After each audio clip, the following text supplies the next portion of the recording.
Merci Ronan. Je vais lancer mon chrono parce que j'ai très peur de déborder. J'ai beaucoup trop de slides. Donc à un moment donné, il va falloir m'arrêter. Merci. Qu'est-ce qui nous attend? Je vais me présenter. On va balayer un peu rapidement ce que moi je vois, vu de ma fenêtre, des enjeux autour de l'intelligence artificielle.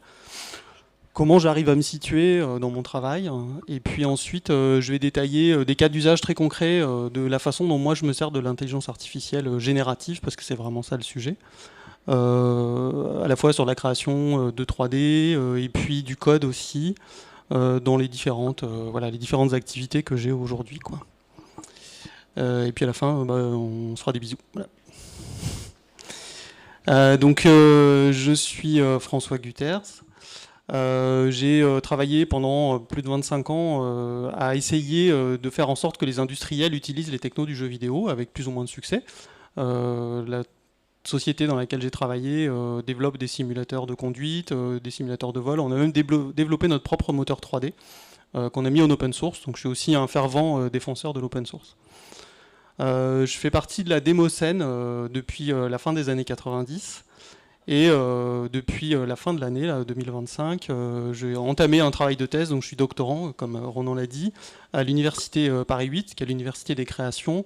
Et mon sujet de thèse, c'est la préservation des œuvres numériques à l'époque de l'intelligence artificielle qui percute absolument tous les aspects de la société. Donc petit sondage, parmi vous, qui sait ce que c'est que la démoscène? Ok, 1, 2, 3... Ok, donc je pense qu'il va falloir que je vous explique ce que c'est. Toute ma présentation est absolument pas axée là-dessus, mais quand même, il faut que je vous explique un peu.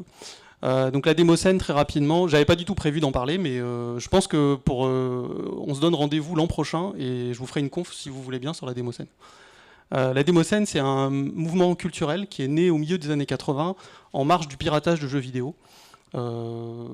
Les adolescents et adolescentes ne pouvaient pas acheter ou voulaient pas acheter les jeux vidéo, donc on les piratait, on faisait des copies des disquettes.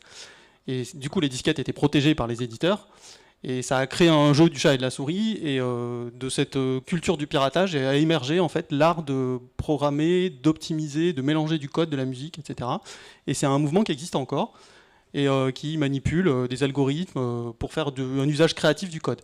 La démoscène est reconnue dans 8 pays d'Europe comme du patrimoine culturel immatériel et avec un mouvement pour aller porter ça à l'UNESCO pour que ce soit reconnu. Donc ce serait la première culture numérique reconnue par l'UNESCO, donc c'est quelque chose d'assez fondamental. Voilà. Donc au fur et à mesure que je vais dérouler mes slides, je vais vous parler un peu de la démoscène. J'ai travaillé un tout petit peu dans le jeu vidéo quand j'avais... c'est la blague que j'utilise tout le temps, donc les gens qui me connaissent la connaissent. Bon, bref, à l'époque où j'avais des cheveux, j'ai travaillé dans le jeu vidéo. Et donc j'ai travaillé notamment chez Silmarils, qui est une entreprise qui n'existe plus et qui faisait des jeux d'aventure style RPG. J'ai travaillé sur Fort Boyard, donc c'était des jeux MS-DOS. Et puis il y a quelques années, pendant le Covid, j'ai aidé un copain qui était un ancien de chez Cryo et on a refait un jeu à l'ancienne pour Amiga, tout en pixel art. Donc j'ai fait une partie des graphismes, mais j'ai fait une partie du code aussi. Donc je suis en fait à la fois programmeur et graphiste, c'est-à-dire j'ai fait des études d'informatique et j'ai fait des études de beaux-arts, et puis donc, là je vais en entamer une thèse. Rapidement, pour exposer de ce que je fais comme démo. Bon, c'est des visuels qui sont comme ça un peu sortis de leur contexte, mais comme vous voyez, la démoscène en fait m'a permis, moi, de mettre le pied dans les moteurs 3D dès les années 2000, donc bien avant que Unity existe, parce que Unity est apparu, je dirais, au pif en 2010 à peu près, quoi, et a commencé à vraiment prendre de la traction autour de 2015. Et donc, comment on faisait avant pour faire de la 3D temps réel? Il n'y avait pas ces moteurs-là. Unreal Engine, il coûtait 500 000 € l'année. Donc, dans la démoscène, il y avait des gens qui programmaient leur propre moteur, et moi, j'ai rencontré des gens qui sont restés des amis. Et on a fait comme ça pendant des années des démos, donc des programmes interactifs ou pas, mais qui utilisaient des moteurs 3D temps réel. Ça, c'est une des dernières prods que j'ai faites. Je vous montre juste pour que vous sachiez un peu d'où je parle. C'est toujours important, avec le sujet qu'on va aborder, qui est quand même un sujet un peu brûlant, l'intelligence artificielle, qui, comme je disais, percute absolument, vu de ma fenêtre, tous les métiers en fait, et toutes les filières. Donc ça, c'est ce que j'ai fait avant l'IA. Donc voilà, ça, c'est ce que je... Donc ça, c'est une démo. Donc c'est un programme interactif, bon là c'est une capture vidéo, mais en fait en vrai c'est un programme, donc on distribue le programme, on le présente dans des compétitions. Bon là j'avais fait une 8e place, c'était pas terrible. C'est vous dire le niveau quand même. Donc ça c'est avec le moteur 3D de mon entreprise. Et donc j'ai fait la 3D, j'ai fait le code, et c'est en fait une compilation de musique, il y a 9 morceaux de musique originaux faits par des copains. Et donc en fait, alors là on le voit pas, mais le Walkman là est interactif. Et donc voilà quoi. Bon, c'est la 3D avec du Substance Designer, le code c'est écrit en Lua, sur un moteur qui est en C++, bon voilà. Donc ça c'était avant l'IA. Et maintenant, on arrive à cette question-là de qu'est-ce qu'on fait avec ce machin qui s'appelle l'intelligence artificielle. Alors déjà, en fait, bon moi j'ai 51 ans, l'intelligence artificielle, j'en ai entendu parler dans les années 90, c'était ce qui était l'intelligence artificielle symbolique, c'est-à-dire qu'en fait on programmait explicitement toutes les règles pour que la machine puisse faire des décisions instruites. Donc c'était bien, mais il y avait une limite, quoi. Il fallait absolument tout programmer, et on appelait ça des systèmes experts. Et à peu près autour de 2010, en fait, avec l'apparition, enfin les GPU ne sont pas arrivés en 2010, mais grâce aux GPU, il y a des possibilités de calcul monstrueuses qui sont apparues et qui ont permis d'aborder l'intelligence artificielle sous un angle statistique, et donc en fait d'apprendre à des réseaux de neurones à balayer des quantités de données monumentales pour en inférer des équations qui permettent ensuite de reproduire des données équivalentes aux données qui ont servi à l'entraînement. C'est ce qu'on appelle l'IA connexionniste, enfin il y a plein de noms, mais en gros, ChatGPT en fait partie, quoi. Donc, en fait, moi de ce que je vois, l'intelligence artificielle, on peut la découper dans sa temporalité en 4 moments. Il y a ce qu'on appelle la constitution du dataset, donc du jeu de données qui va permettre de l'entraîner. Donc par exemple, si vous voulez entraîner une intelligence artificielle à fabriquer des visages de photos, vous allez récupérer des photos sur Instagram par exemple. Mais ensuite, ces photos, il va falloir les annoter, il va falloir les retraiter. Typiquement, si vous voulez apprendre à une intelligence artificielle à reconnaître les chats sur une image, il va falloir prendre plein d'images, des images avec des chats, des images où il n'y a pas de chats, des images où il y a des chiens. Et ensuite, il faut que quelqu'un, des humains, désigne pour chacune de ces images, là il y a un chat, là il n'y en a pas, ça c'est un chien, etc. Et donc ça concerne des millions d'images. Donc c'est un travail qui est très très compliqué, très très long, très pénible, qui pose un problème économique. Ensuite, une fois qu'on a ces jeux de données qui sont annotés, on les met dans un système qui sert à l'entraînement, et en fait ça prend des quantités de calculs très très longues. Pour entraîner des modèles, parfois il faut plusieurs mois en fait sur des machines avec des GPU monstrueux qu'on n'a même pas dans nos machines de gamers, quoi. Et en fait, enfin arrive la phase de l'exploitation où le modèle est prêt, on peut le mettre sur un cloud, et des milliers ou des millions d'utilisateurs, dans le cas de ChatGPT, vont utiliser en même temps, et donc en fait, tous ces différents moments posent plein de questions. Il y a des questions économiques, c'est-à-dire que ça consomme de l'énergie. Il y a des problèmes de comment on se fournit, comment on trouve les GPU. Il y a des enjeux de souveraineté. Il y a des questions sociales, puisqu'en fait, comme je vous le disais, pour annoter des modèles, c'est un travail qui est très long, très pénible, et en fait, on n'est plus capable aujourd'hui en Europe de faire ce travail d'annotation. Donc on va chercher des gens dans des pays où les standards sociaux sont beaucoup plus bas que ceux d'Europe. Donc les débuts de l'entraînement et de la création des datasets annotés, ça s'est passé beaucoup en Inde, grâce à la plateforme d'Amazon, Amazon Mechanical Turk. Et par une sorte d'ironie cynique absolue, les premiers travailleurs du clic qui travaillaient pour Amazon en fait, étaient payés en bons cadeaux Amazon. Parce que Amazon ne pouvait même pas les payer en Inde, depuis les États-Unis. Après, la réglementation a évolué. Et aujourd'hui, par exemple, les modèles d'annotation de start-up françaises sont beaucoup annotés à Madagascar, et le salaire moyen mensuel, c'est 90 €, quoi. Et c'est un bon salaire. Et les travailleurs indiens, les travailleurs du clic qui faisaient l'annotation, ils étaient payés à peu près 1,20 $ de l'heure, quoi. Et c'était le client qui décidait si l'heure était payée ou pas, parce qu'il y avait de la notation qui était considérée comme pas de qualité, et quand un travailleur du clic avait fait une annotation qui était considérée comme n'étant pas valide, il était juste pas payé en fait. Donc voilà, il y a une problématique sociale dont on ne peut pas se débarrasser aujourd'hui, parce qu'en fait tous les modèles ont été entraînés dans ces conditions-là, et aujourd'hui on n'est plus capable d'entraîner des modèles sans faire appel à ces fondations-là qui ont été basées sur des choses qui socialement sont tout à fait discutables, en tout cas de mon point de vue. Juridiquement, il y a évidemment tout un enjeu sur la propriété intellectuelle, puisque pour entraîner un modèle à écrire du texte, on va l'entraîner sur des livres, on va l'entraîner sur des publications scientifiques, sans l'autorisation des auteurs, sans acheter les livres, et d'ailleurs on ne sait même pas quel est le prix d'un livre. On sait quel est le prix d'un livre pour que quelqu'un le lise, mais on ne sait pas quel est le prix d'un livre pour entraîner des modèles pour ensuite régénérer du texte. Et ça, c'est une question qu'on n'est pas capable de résoudre, et qu'en tout cas, on ne sait pas si on veut la résoudre.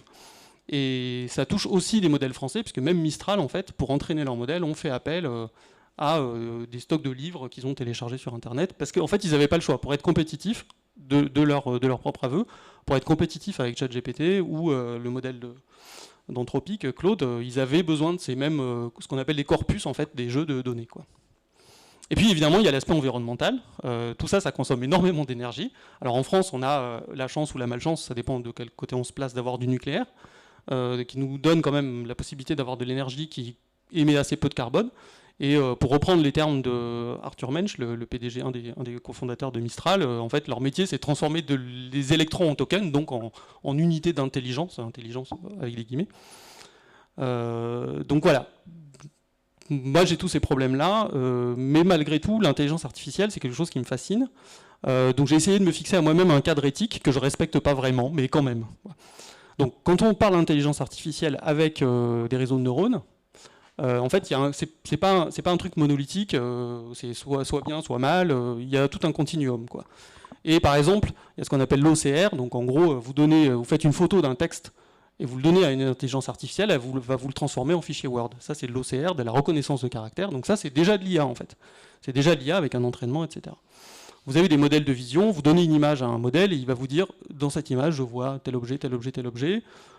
C'est utilisé pour la conduite autonome des véhicules, c'est utilisé pour faire du contrôle qualité sur les stores en ligne, etc. Par exemple, Alibaba, ils ont un modèle de vision qui leur permet, quand les opérateurs des boutiques envoie des images de produits, de vérifier que sur l'image, automatiquement, il n'y a pas un truc qui peut être problématique par rapport à la politique même d'Alibaba. Donc Alibaba, ils entraînent leur propre modèle. Donc là, par exemple, j'ai le modèle Qwen, qui est un modèle Alibaba.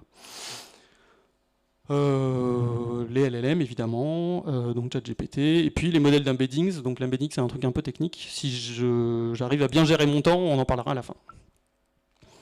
Donc ça, c'est ce qu'on considère comme un usage acceptable, d'autant plus que ces modèles-là, en fait, beaucoup sont ce qu'on appelle des modèles ouverts. Donc en fait, c'est des modèles qu'on peut télécharger, qui font entre 2 et 16 gigas, par exemple, et qu'on peut utiliser. Moi, j'utilise, par exemple, alors ça, c'est pas mon Mac, mais sur mon Mac, je suis capable d'utiliser des modèles locaux qui marchent très bien et qui ont des bonnes performances, notamment Mistral, qui marche super bien sur un Mac ou sur un PC. Sur un PC de gamer de moyen de gamme, on peut faire tourner un LLM, quoi. Donc c'est hyper intéressant par rapport aux possibilités que ça offre dans un futur proche. Et puis il y a la zone rouge, mais des fois je la franchis allègrement. Donc la zone rouge, c'est quoi? On en a parlé. C'est de l'entraînement sur des datasets massifs dont l'origine est relativement douteuse. C'est la génération que moi j'appelle ex nihilo, c'est-à-dire on fait un prompt et on dit fais-moi un visuel pour le concert de jazz de cette semaine, etc. Alors qu'avant c'était un graphiste dont c'était le métier, maintenant c'est 3 phrases dans ChatGPT. Je caricature évidemment, mais ça peut arriver. Et puis il y a l'utilisation des IA sur le cloud, et ça c'est une question qu'on doit tous se poser. Moi-même, au début, je ne me la suis pas vraiment posée, c'est quand j'envoie des choses dans ChatGPT ou dans Claude, est-ce que j'ai l'autorisation? Si j'envoie les photos de mes copains pour faire une image rigolote, est-ce que je leur ai demandé avant s'ils étaient d'accord pour que j'envoie leurs photos dans un cloud, quoi. Maintenant, je me la pose.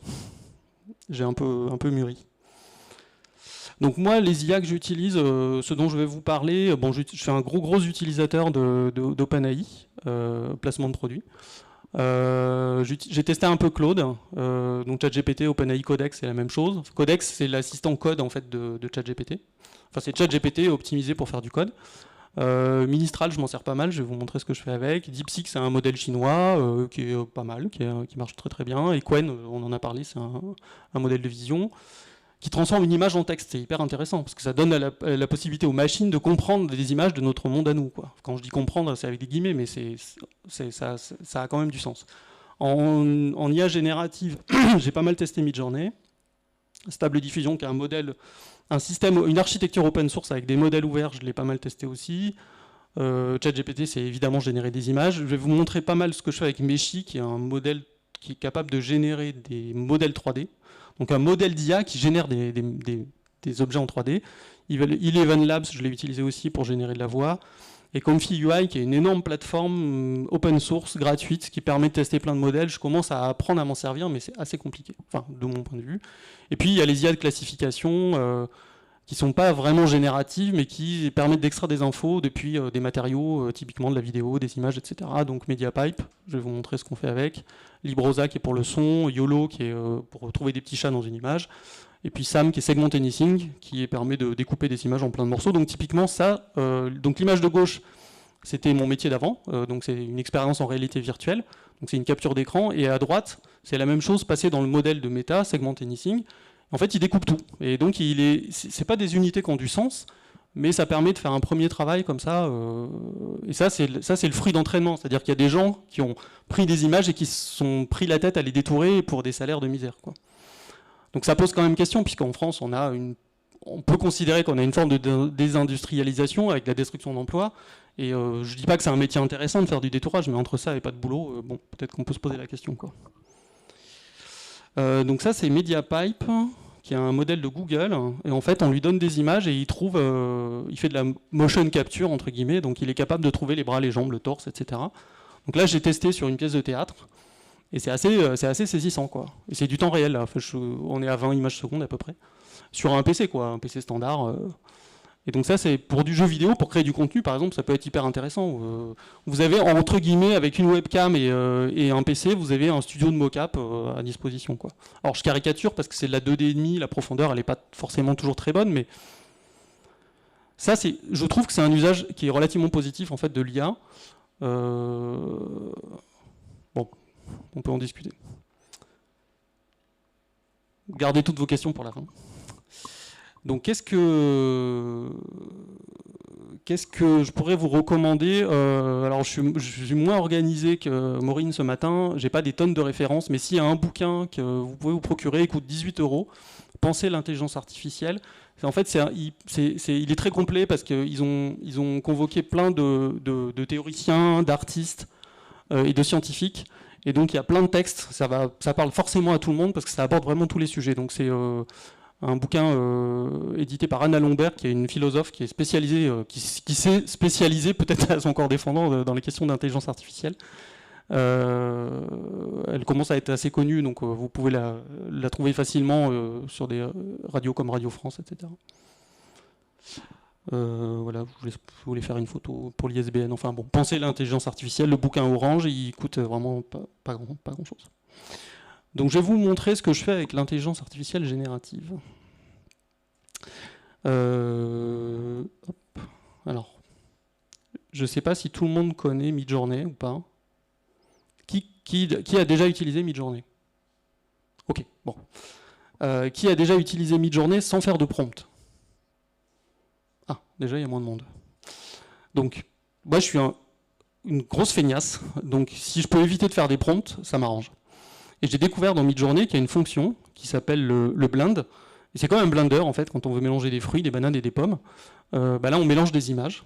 Sauf que ça va les mélanger sémantiquement. C'est-à-dire qu'en fait, ça va prendre du sens de la première et de la deuxième image et ça va les mélanger. Donc par exemple, si je prends une image, une photo d'une voiture et une photo d'une girafe et que je fais un blend, je vais avoir probablement une girafe qui conduit une voiture ou une girafe avec une tête de voiture.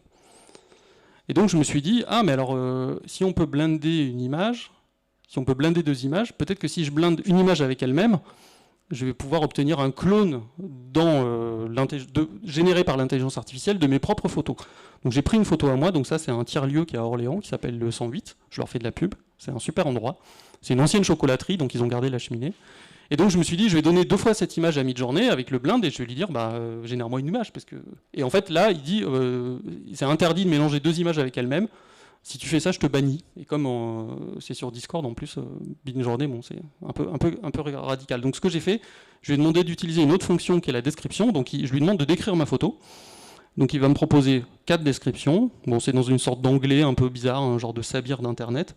Donc moi j'ai sélectionné celle-là, donc une cour qui contient des appartements, une cheminée. Alors au style résolution 8K, ça n'a ça ne veut rien dire. Culture de l'absinthe, je sais pas où est-ce qu'il est allé chercher ça. Ça doit être des références obscures aux peintres parisiens qui passaient leur temps à picoler, j'en sais rien, bref. Industrial précision, bon bref. Donc ça fait sens pour lui. Pigeon corps aussi, ça j'adore. Le pigeon corps, je connaissais pas. J'ai appris plein de trucs avec Midjourney. Donc, comme il a une description, je lui demande de l'imaginer. Donc ça, c'est la méthode classique, mais ce prompt, c'est pas moi qui l'ai écrit, c'est Midjourney qui l'a écrit lui-même. Et donc il imagine, et oh, c'est marrant, en fait, on retombe un peu sur le même truc, mais c'est pas exactement mon image de départ, mais quand même. Donc il y a 4 propositions. Celle-ci, j'ai trouvé qu'elle ressemblait le plus à mon image de départ, la perspective, tout ça, bon. Donc je me suis dit, là c'est bon, je peux faire mon blend. Donc j'ai mélangé sa proposition avec ma photo à moi. Donc je prends ces deux, je les mets dans le blender de Midjourney, et toc, ça commence à ressembler un peu plus à ma photo. Et donc là, moi j'étais assez satisfait du truc, donc j'ai décidé de garder celle-là. Je l'ai montré aux occupants du 108, et en fait ils étaient fascinés parce qu'ils reconnaissaient sans reconnaître. C'est assez étonnant en fait. Le rapport qu'on a à l'image, finalement, ça dit quelque chose sur le rapport qu'on a à la photographie, où le cerveau est ultra tolérant. Ça n'a pas besoin d'être ultra ressemblant, finalement, on se contente de ça et on reconnaît tout de suite. Enfin, les gens qui connaissent le lieu en tout cas. Donc ils ont exposé, c'était ma première œuvre d'artiste en tant qu'artiste.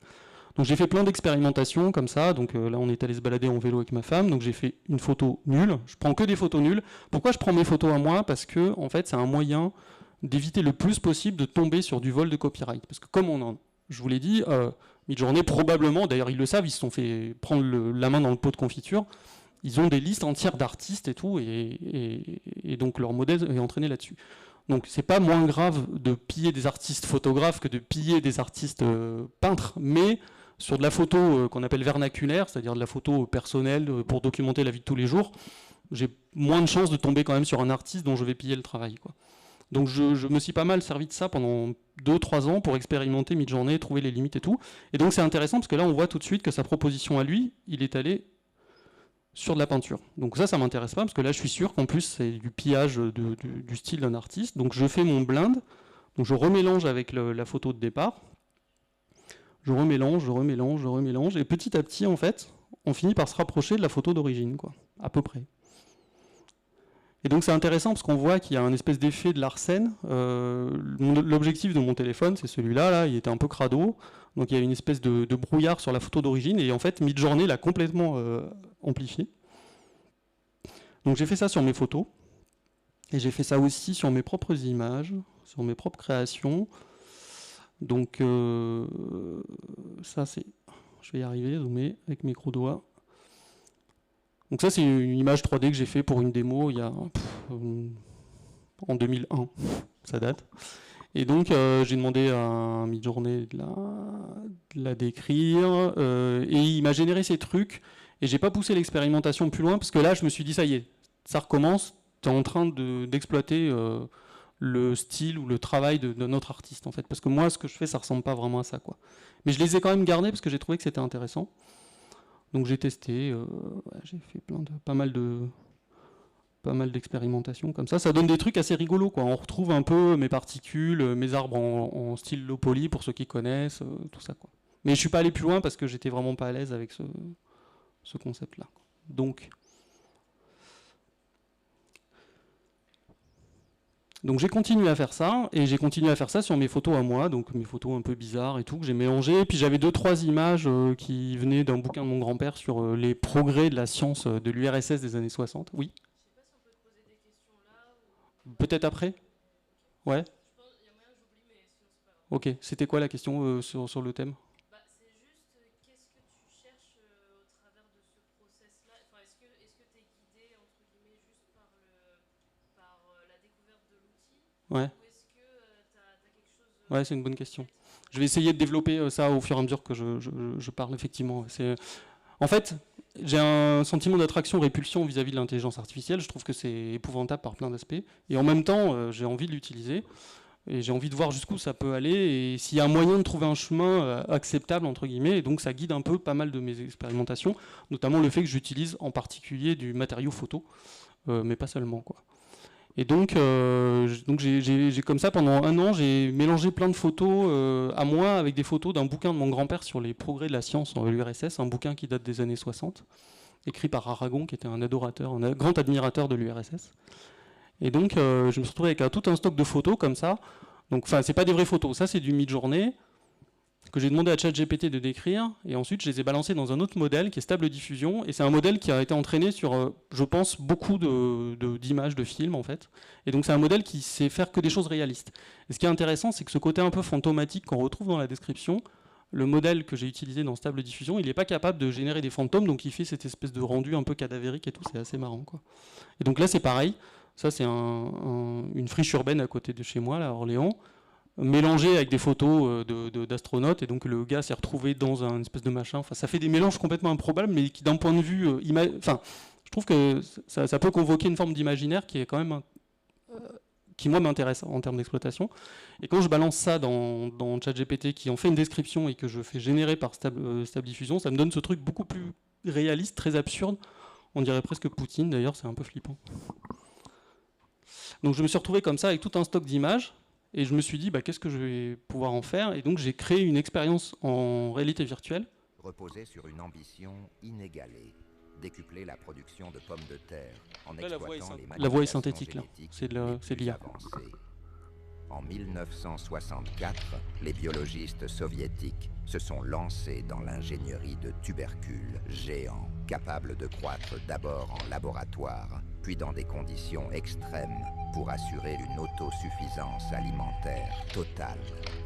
Mais quelque chose a mal. Donc là, ce que j'ai fait, c'est que j'ai pris toutes mes images, j'en ai une centaine, qui décrivent des projets de l'URSS imaginaires, évidemment, qui auraient tous foiré. Et ce qui est moins une critique de l'URSS qu'une critique du capitalisme, en réalité.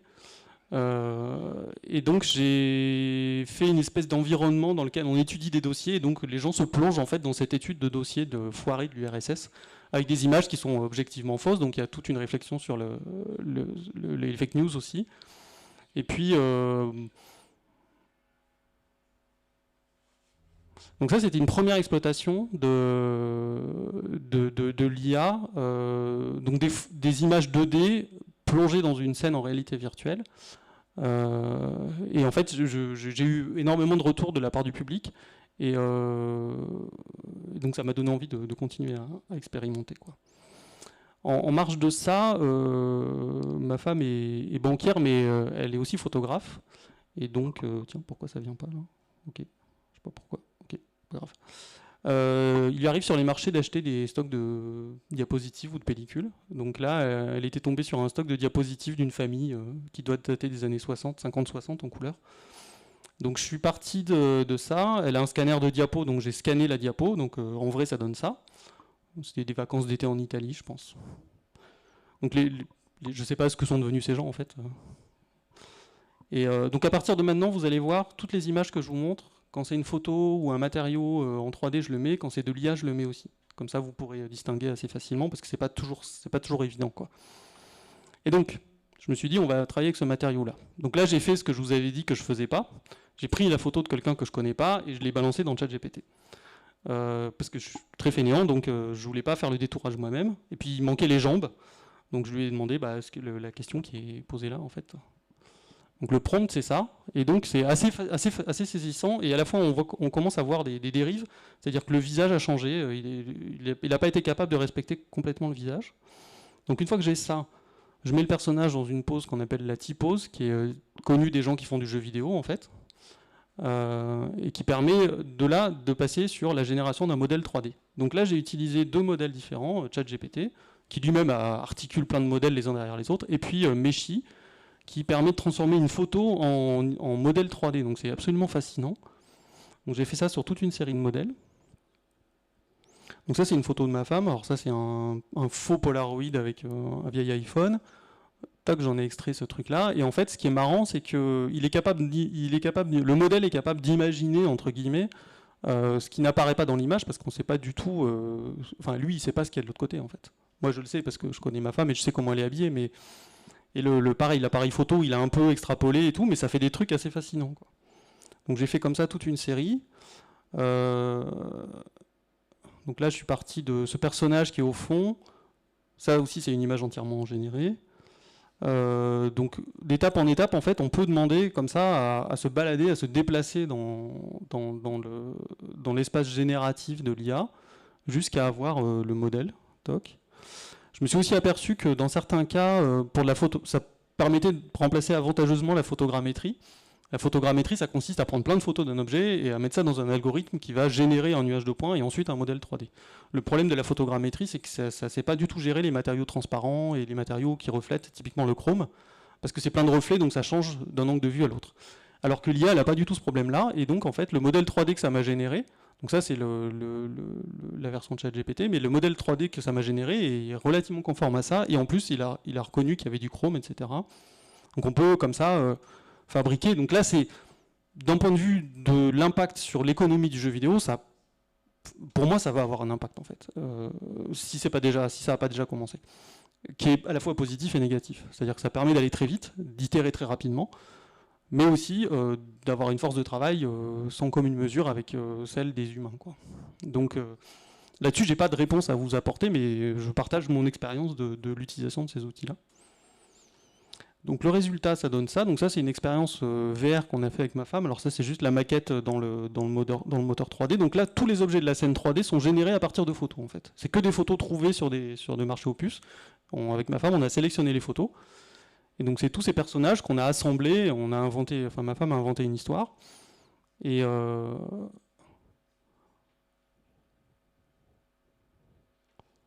j'attends que la caméra bouge pour voir les autres personnages. C'est pas parfait. L'animation, elle est automatique. Elle est faite avec un outil d'Adobe qui s'appelle Mixamo. Je sais pas ce qu'ils vont en faire. C'est un outil qui est super puissant, mais j'ai l'impression qu'il est un peu à l'abandon. À mon avis, un jour, ils vont le fermer. Ce qui pose le problème de toutes ces plateformes cloud, en fait, c'est qu'on les maîtrise pas vraiment, quoi. Et donc là, tous les objets, le bureau, les téléphones, le chauffage, tout est généré en IA, quoi. Et par contre, après, il y a tout un travail d'assemblage. Pour l'instant, les modèles, de ce que je vois, typiquement le modèle de Meshi, bon, il l'améliore tous les mois, il le met à jour et tout. Il y a beaucoup de travail derrière pour rendre les modèles exploitables parce qu'il y a plein de bugs. Je vais vous montrer un peu les problèmes. Et donc là, vous reconnaissez la machine. Et donc ça, en photogrammétrie, j'aurais beaucoup plus galéré, quoi. Et donc je sais pertinemment que pour connaître l'économie d'une entreprise et typiquement d'une TPE dans laquelle j'ai été, que sur les arbitrages économiques, entre une tâche qui coûte 20 $ d'abonnement ou 20 € d'abonnement par mois et un process en photogrammétrie qui va prendre 2 jours, on ne va pas se poser la question 50, enfin, on arbitre, quoi. On arbitre sur l'économie. Donc si on utilise des modèles IA, autant qu'ils soient chez nous et autant qu'on soit le moins dépendant possible de sociétés américaines ou chinoises, ou américano-chinoises comme Unreal par exemple. Donc là, c'est la même chose, mais c'est vu de l'extérieur. Donc là, je joue avec le casque VR, comme si c'était une espèce de caméra. En fait, je suis censé le mettre sur ma tête, mais on s'est amusé à mettre les vrais objets au même endroit que dans la scène en réalité virtuelle. Et donc, quand je filme les vrais objets, dans la vue de la VR, on voit les objets virtuels, quoi.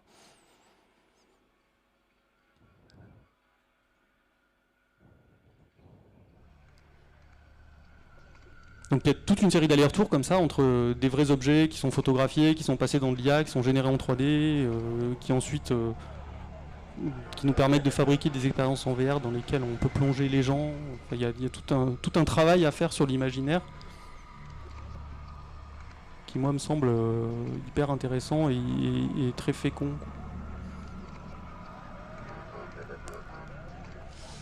Donc ça c'était une deuxième étape du coup. Mais je me suis pas arrêté là. Parce que je me suis dit, mais en fait, on met des photos, on peut peut-être mettre autre chose. Donc j'ai pris mes dessins. Et donc ça, bon, c'est un dessin moche que j'avais d'une sorte de momie, très moche. Et donc passé dans Meshi, en fait, il en livre une interprétation qui est assez étonnante. Le modèle 3D est très propre, on dirait du ZBrush. Probablement, en fait, alors mon hypothèse, j'ai pas de preuves, donc ce que je dis, s'il vous plaît, Sketchfab, ne me faites pas un procès. Je pense que même Sketchfab, ils y sont pour rien. Mais je pense qu'en fait, Sketchfab, ils se sont fait aspirer l'intégralité de leur modèle et que ça a servi à entraîner des IA. Et si c'est pas Sketchfab, c'est un autre fournisseur, une autre plateforme. Mais ce qui est sûr, c'est que ces IA-là, là, probablement, c'est un modèle de diffusion, donc un peu comme Stable Diffusion, mais en version 3D. En fait, on lui donne une image, il est capable de générer un voxel, et ce voxel, ensuite, automatiquement, il est transformé en modèle polygonal, quoi. Et ensuite, il replaque la texture sur le modèle. Et c'est assez bluffant, quoi. Et en plus, je trouve que ça garde une forme d'expressivité. Donc là, c'est pareil, c'est un dessin que j'avais pas terminé parce que les pieds, j'ai toujours beaucoup de mal avec les pieds. Donc là, j'ai poussé la fainéantise à l'absolu. J'ai dit à ChatGPT, bah, complète les pieds, en fait, s'il te plaît. Donc il a fait les pieds et il l'a mis sur fond vert. Ensuite, j'ai demandé de faire un rendu un peu style cartoon comics américain. Et ensuite, tiens, je pensais que j'avais le... Hop, non, je pensais que j'avais le modèle 3D, mais non. Bon. Donc là, pareil, un autre dessin à moi. Alors c'est intéressant parce que l'éclairage de mon dessin d'origine, il est complètement incohérent. Ça marche dans cette vue-là, mais ça peut pas marcher dans les autres vues. Et on voit que le modèle, il est un peu, il atteint ses limites, quoi. Mais il y a quand même une forme d'expressivité et tout qui est assez étonnante. Alors pour ceux qui sont les plus attentifs, si vous regardez le budget de polygones, le nombre de polygones, c'est absolument inutilisable dans un jeu vidéo. Là, on est à 180 000 polys. Ça commence à faire beaucoup, quoi. Donc il y a des trucs, on peut optimiser les modèles et tout, mais tout ça, ça avance, c'est bon. Donc ça, c'est un autre défaut, je trouve, qui est assez marrant. Pour l'instant, ça reste quand même difficilement utilisable en prod, pour rassurer ceux qui flippent le plus en disant ça y est, j'ai plus de boulot. C'est qu'on voit que l'arrière, en fait, il n'est pas capable d'inventer ce qu'il y a derrière, donc derrière c'est noir, quoi. Mais ils sont en train de travailler là-dessus. Pour l'instant, les résultats sont pas terribles. Mais donc ça c'était un dessin à moi. J'ai demandé à ChatGPT de faire un rendu à l'aquarelle et j'ai balancé ça dans le modèle 3D, quoi. Donc là, c'est plein de vues. C'est aussi les limites du truc, c'est-à-dire que moi, quand j'ai dessiné ça, j'ai imaginé que ce bidule derrière, c'était une bonbonne. Et en fait, l'interprétation de l'IA, c'est plutôt un câble qui permet de relier le backpack du cosmonaute à son casque. Et donc, ce qu'on voit, c'est que chaque fois qu'on a une nouvelle génération, entre guillemets, dès que je redemande une image, ça se déforme un peu, ça dérive. Enfin, c'est quand même assez compliqué à utiliser en prod, quoi.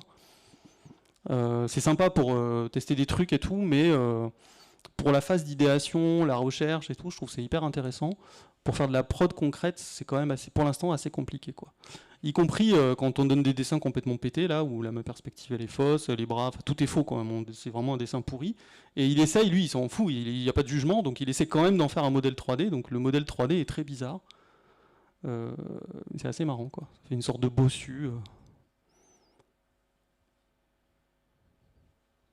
Donc là, j'ai utilisé une version de Meshi qui propose de générer des modèles en low poly. Donc là, le budget poly est tout de suite beaucoup plus acceptable pour les gens qui font du développement sur mobile, par exemple. Avec pas mal de défauts. Alors là, on voit qu'en fait, le bras est tatoué sur le flanc du corps parce que c'est un des défauts de leur système de projection de texture qui fait que derrière, en fait, en vrai, il faut réexploiter, il faut retravailler les modèles et tout. Bon. J'ai testé aussi, pas des modèles isolés, mais carrément un environnement entier. Donc ça, c'est une des nombreuses images que j'ai générées à partir de ma petite scène en forêt, là que je vous ai montré au début de la présentation. Donc j'ai balancé le modèle complet dans Meshi. Bon, c'est pas terrible, mais on voit qu'il essaye quand même. C'est assez marrant. Bon, c'est pas du tout exploitable pour de la prod. En revanche, je pense clairement pour faire des maquettes, pour faire des prototypes, ça peut être hyper intéressant, quoi. Entre ça et un PDF qui présente votre projet de jeu, d'avoir un prototype déjà avancé avec des visuels, une ambiance et tout. Après, le piège, faut pas tomber dans le prototype devient le jeu et finalement tous les trucs en IA restent dedans, mais ça, après, chacun fait comme il peut, quoi. En usage concret. 40 minutes, on est bien.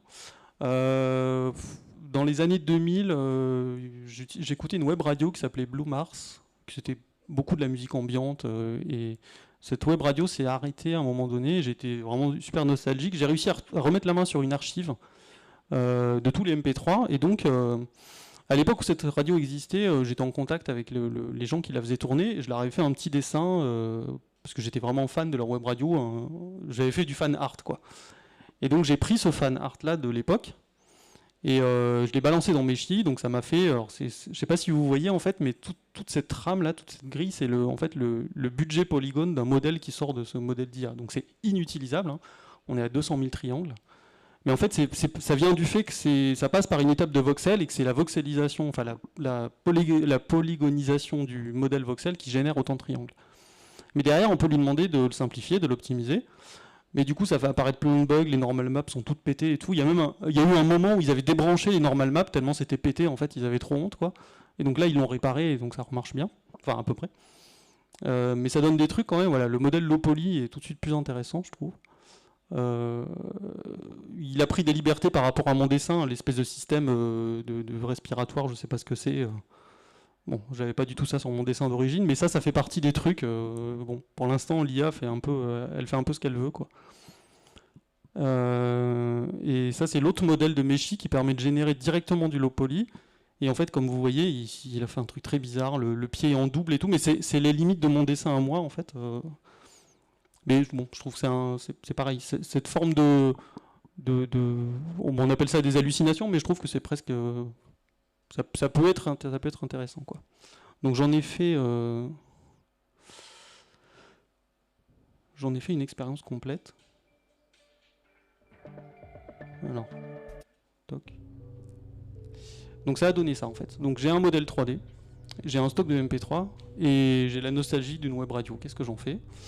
Donc j'ai utilisé un autre modèle qui s'appelle Codex, qui est l'assistant code d'OpenAI. Et donc je lui ai dit, voilà, tu as le stock de MP3, tu as un modèle 3D, je veux que tu utilises FreeJS, qui est une bibliothèque de manipulation de modèles 3D sur le web.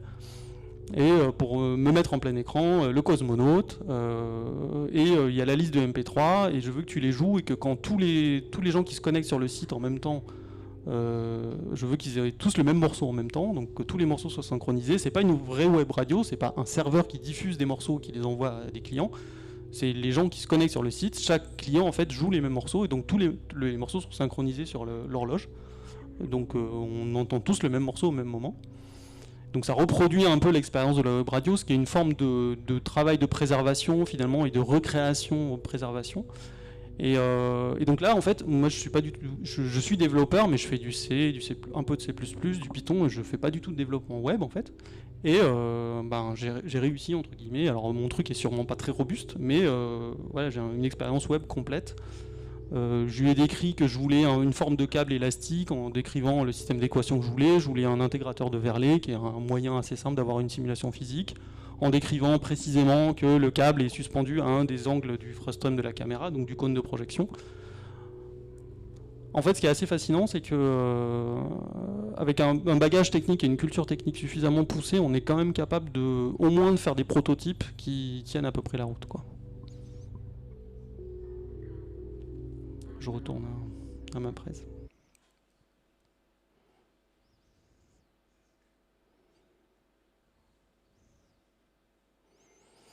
Donc si je repars de cette image, donc ça c'était, pour ceux qui connaissent, c'était du rendu 3D à l'ancienne, donc ce qu'on appelle du ray tracing, c'est-à-dire qu'on prend chacun des pixels de l'image, on lance des rayons dans la scène et ça va rebondir sur les objets, calculer des lumières, etc. Bon, c'est vraiment du rendu à l'ancienne. Donc comme je vous ai montré, j'ai fait pas mal d'interpolation dans Midjourney pour en faire des versions, et donc ça m'a donné toutes ces variantes-là. Donc les 1 et 2, 3, 4 et 5, c'est Midjourney, et la 6, 7, 8, c'est stable diffusion. Donc on voit qu'il y a quand même d'un modèle à l'autre des rendus très différents. Et ce qui est intéressant, par exemple, avec stable diffusion, c'est qu'on peut demander une infinité de variations, et en fait, il va juste changer quelques paramètres dans sa gestion de l'aléatoire, et ça va faire on va avoir des dérives comme ça qui sont très subtiles, et qui permettent de tester plein d'hypothèses, d'avoir plein de propositions très différentes, quoi. À partir desquelles j'ai continué à faire de la 3D, donc Midjourney permet aussi de reculer, en fait, donc on peut agrandir le cadre, etc. Et donc je me suis dit, ok, bon, j'ai ce truc en généré en IA, est-ce que je suis encore capable, est-ce que je suis pas complètement lessivé et je suis pas devenu un légume lobotomisé par l'IA, est-ce que je suis encore capable de faire un équivalent en 3D, quoi. Donc j'ai fait un truc hybride, une partie des modèles 3D sont en moi, une partie des modèles 3D sont en IA. Donc je vais vous montrer ce que ça donne. Je me suis pas mal intéressé à ce petit personnage que... Ah, oups. Ah bah mince, je me suis délogué. Comment j'ai fait ça? Je pense que j'ai pas le mot de passe du monsieur. Ouais. Ouais, c'est ça. Hein. Ah, j'ai réussi à me déloguer. C'est fou. Ouais. Si vous avez des questions, c'est le moment. Le mot de passe, je le connais pas par contre. Est-ce que ça répondait à votre question un peu ou pas? Oui, carrément, mais moi j'étais intéressée par ce côté dont vous parliez, Hmm. à la fois de fascination et en même temps Ouais. dégoût, mais voilà, c'est ce côté ambivalent et tout ça. Mm. Et du coup, qu'est-ce qui est prédominant du coup maintenant, aujourd'hui? Est-ce que c'est plus le côté fascination ou est-ce que c'est... Ben, alors, moi, je me suis un peu piégé tout seul parce que j'ai démarré un travail de thèse qui intègre la problématique de l'intelligence artificielle. Donc, bon, si je décidais de plus du jamais toucher à ces outils, je serais un peu embêté. Et le laboratoire qui m'accueille, ils sont bienveillants, mais je pense qu'effectivement, ils se poseraient aussi des questions. Donc, il y a ça. Et puis, la réalité, c'est que moi, ça me fascine quand même suffisamment pour que je continue de l'utiliser. En fait, ce que je fais, c'est que j'utilise un peu les modèles cloud comment dire, pour essayer de voir dans quelle direction progresse l'IA, parce que c'est dans les modèles cloud qu'en fait que tous les progrès sont les plus visibles en premier. Et après, j'essaie de dupliquer ça, de répliquer ces expérimentations sur des modèles locaux. Et donc évidemment, ça marche jamais aussi bien. C'est-à-dire que quand on a un échange avec un LLM comme ChatGPT qui fonctionne vraiment très bien, et qu'on veut reproduire le même échange avec un modèle local qui tient dans 8 gigas de mémoire d'une GeForce, évidemment, c'est pas la même qualité, mais quand même, c'est hyper surprenant. Donc j'essaie comme ça d'avoir un équilibre entre l'usage de modèles locaux, que je considère comme moins nocifs, au moins dans l'exploitation, dans l'aspect data center. Encore que c'est questionnable, parce qu'au final, si chacun utilise un modèle local sur un PC chez lui, avec un PC qui tire de l'électricité, est-ce que c'est pas pire que d'avoir un data center centralisé, quoi? Donc je sais pas en fait. Ça y est, t'as le mot de passe. Ouais. Cool. Est-ce que, après j'arrête avec les questions, Ouais. est-ce que dans le processus... merci. Waouh. Pardon. Est-ce que dans le processus de création, je peux tutoyer? Ouais. T'as vu une différence entre le moment où tu étais face à tes limites créatives et techniques personnelles et les résultats auxquels tu accédais et le moment où tu as commencé à utiliser l'IA, où du coup peut-être il y avait moins de limites, mais après il y avait des choix à faire dans ce, tu vois, Oui, je vois très dans bien. le processus de création, qu'est-ce qui a changé dans ta façon de penser les limites? Alors ça c'est typiquement avec Codex, qui est l'assistant code, où maintenant j'en suis presque à me demander, effectivement on peut quasiment attaquer tous les sujets, quoi. Mais il y a quand même une limite. La limite, c'est mes propres compétences. C'est-à-dire que à partir du moment où je commence, et je vais vous montrer à la fin, j'ai un exemple, où je commence à arriver sur un domaine où vraiment je ne suis pas compétent, le fait d'avoir un assistant code, c'est pas du tout magique en fait. Et je suis heurté à mes propres limites, et il va faire potentiellement n'importe quoi, et je ne suis pas capable de voir où est-ce qu'il a fait n'importe quoi. Donc on est quand même confronté, je trouve, à ses propres limites. Donc ouais, comme je le disais, alors j'ai fait un petit geste rotatif comme ça avec la souris, ça m'a délogué, je sais pas pourquoi. Et donc je me suis intéressé à ce petit personnage que je trouvais un peu raté, puis j'aimais bien les jambes en biseau, tout ça, machin. Donc je l'ai isolé, et donc j'ai demandé, comme d'habitude, alors à ChatGPT d'en faire un rendu, une sorte de caractère sheet, quoi. Et donc il a fait n'importe quoi. Ça m'allait pas du tout. Ça m'allait pas du tout parce que le style est beaucoup trop propre. Parce qu'il a oublié des trucs, il a interprété. D'ailleurs, d'une image à l'autre, c'est même pas cohérent et tout. Bon. Donc j'en ai quand même généré une rotation complète avec Midjourney qui permet de prendre une image ou plusieurs images et de faire des vidéos pour avoir quand même un peu un turnaround, quoi. Avec toujours dans l'idée de mettre ça dans Meshi pour en générer un modèle 3D. Et donc quand j'ai précisé à ChatGPT que je voulais quand même me rapprocher de la texture et de la picturalité de l'image d'origine, il m'a sorti ce truc qui est encore pire en fait, ça commence à ressembler à du Ghibli, donc là vraiment c'est la zone où je veux pas aller, quoi. Faire du faux Ghibli avec ChatGPT, c'est vraiment evil au possible. Bon, j'ai quand même un peu bricolé sous Photoshop pour récupérer j'arrivais pas à lui faire générer en fait ces bots là que j'aimais beaucoup dans le truc d'origine. Donc j'ai quand même généré ça. Et puis je l'ai quand même passé dans Meshi. Et donc bon, ça donne un résultat, mais qui d'une me semblait très compliqué à animer parce qu'il faut remettre le personnage en T. Et puis le personnage est vraiment très trapu. Et donc je ne me voyais pas avoir un rig et des animations sur ce personnage-là. Donc je suis reparti de zéro, entre guillemets, et avec une deuxième génération, ça m'a donné ça. Donc là, j'ai pas utilisé ChatGPT, j'avais testé Gemini, mais que j'ai juste testé en mode gratuit. Et donc là, c'est un résultat qui m'intéressait beaucoup plus, que j'ai un peu retouché avec Photoshop parce qu'il avait oublié une oreille, etc. Il faut de toute façon être compétent en fait. Le truc ne fait pas tout seul. Et c'est un travail assez long, avec pas mal d'allers-retours, pas mal de tentatives et tout. Et donc voilà, ça m'a donné ça en fait. C'est-à-dire que le modèle 3D passé dans Meshi et ensuite passé dans Mixamo, ça donne un truc assez conforme. Alors là, il a fallu que je décroche la tête pour pouvoir qu'elle soit skinnée correctement, parce qu'en fait il y avait des problèmes de joint entre le bas du casque qui est censé être rigide et les épaules et le reste du corps qui est souple. Donc ça c'est un truc que les outils automatiques ne gèrent pas bien. Donc il faut quand même un minimum de connaissances, mais c'est intéressant quand même, parce que ça permet d'élargir son cercle de potentialité en termes de création, et d'imaginer quand même des prototypes assez sympas. Donc ensuite j'ai poursuivi mon expérience, donc j'ai fait un dessin voilà, croquis pourri, hein, donc. Et donc j'ai demandé à l'IA de générer un dessin propre à partir de mon croquis pourri. Donc comme mon croquis était vraiment pourri, ça a fait vraiment n'importe quoi, que j'ai bricolé sous Photoshop, en corrigeant les trucs qui m'allaient pas, et au final j'ai fini par obtenir ça, quoi. Donc j'ai fait isoler l'image, et ça m'a donné cette image-là. J'en ai généré un modèle 3D sous Meshi, que j'ai texturé sous Meshi, et donc hop, on se retrouve finalement avec le truc complet qui marche, quoi.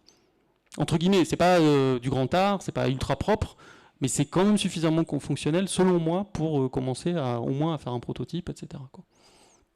Donc j'ai fait les mêmes expérimentations avec des bouts de décor, et là j'avais un problème, c'est que Meshi est très sensible à l'éclairage, et que comme ma scène d'origine est très sombre, ça donnait des trucs un peu pourris, quoi. Et donc là j'ai tenté le tout pour le tout, je me suis dit allez, on va carrément faire n'importe quoi, et donc avec Gemini, j'ai demandé une version en plein jour de l'image en pleine nuit. Alors ça, bon, ça va finalement assez vite en 3D. C'est un des aspects sur lesquels la 3D est très efficace. Quand la scène est modélisée, qu'elle est texturée, on change l'éclairage et finalement on a... Mais j'étais quand même assez stupéfait du résultat, quoi. Je ne sais pas comment ils ont entraîné leur modèle, mais c'est quand même complètement démentiel qu'ils arrivent au pixel près, les objets sont au même endroit, l'éclairage est complètement différent, enfin c'est dingue, quoi. Ça m'a vraiment scié, quoi. Du coup j'ai extrait les modèles éclairés en plein jour. J'en ai fait des modèles 3D, etc. Donc ce que je vous montre là, en fait, ça c'est mon prochain projet de démoscène, donc c'est une avant-première, en fait, personne ne l'a vu. Donc je pensais pas que ça allait être transmis sur Internet, mais bon, c'est pas très grave. Donc c'est une évolution, enfin c'est la prochaine version du projet que je vous avais montré au tout début de la présentation. Donc toujours la même techno, il y a toujours du code à moi.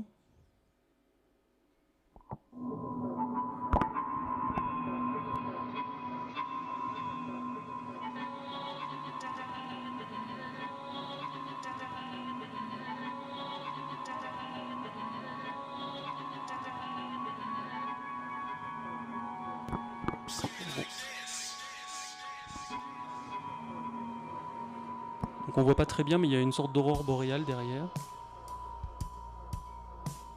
Et donc là, en termes de code, c'est vraiment du 50-50, quoi. 50% du code, c'est moi, 50% du code, c'est l'IA. Les déambulations du personnage, c'est un algo très simple, il se balade en étoile, il revient au centre et tout, mais je l'ai fait écrire par codex, quoi.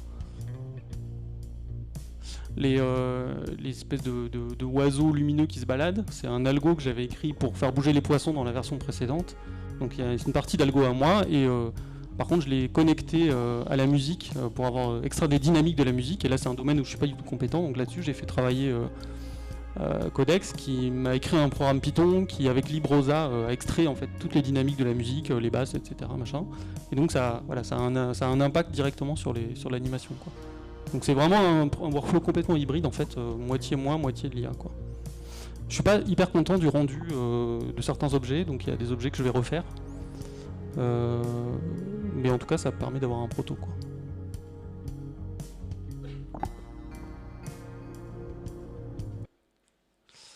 Et donc sur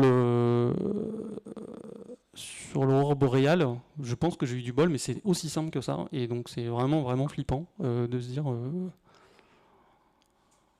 Parce que moi, il m'aurait fallu 3-4 jours, quoi, pour avoir ce résultat que j'ai eu en genre 10 minutes. Donc c'est vraiment...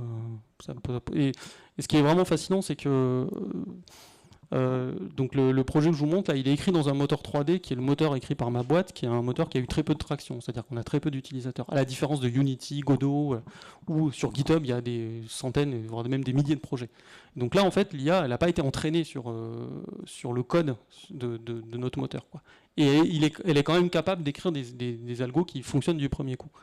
Donc c'est assez stupéfiant quand même, quoi. Moi, j'avoue que ça, j'étais très, très étonné. Avec un mélange de langage vraiment tordu, du Lua, du GLSL, etc.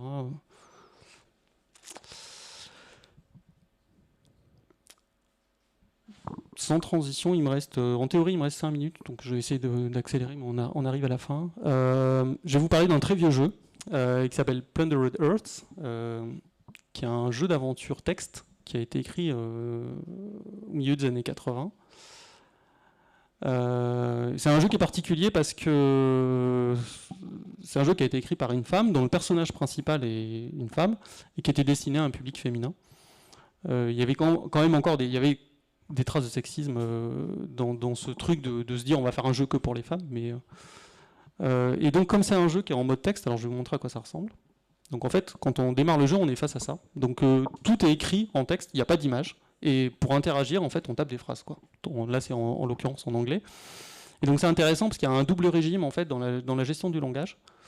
C'est une fiction interactive, c'est-à-dire que c'est comme un roman. Donc la qualité d'expression et la richesse de l'expression est très élevée. C'est-à-dire que quand le jeu s'exprime, en fait, c'est la romancière qui est derrière qui parle, donc Amy Briggs. Donc c'est un langage qui est très riche, avec un vocabulaire potentiellement infini. Par contre, les commandes que prend le jeu via un algorithme qu'on appelle un parseur, c'est ultra limité, ça prend verbe, sujet, complément. Les phrases doivent être très rudimentaires. Et donc il y a cette espèce de paradoxe, mais c'était toute l'économie de ce genre de jeu en fait, c'est-à-dire qu'on est capable d'écrire des jeux avec des descriptions très riches. Par contre, la mécanique du jeu en elle-même n'accepte que des phrases très simples. Ce qui est marrant, c'est qu'à l'époque, en fait, on appelait ça déjà un prompt, et donc finalement le terme de prompt qu'on utilise aujourd'hui, il remonte quand même assez loin, quoi.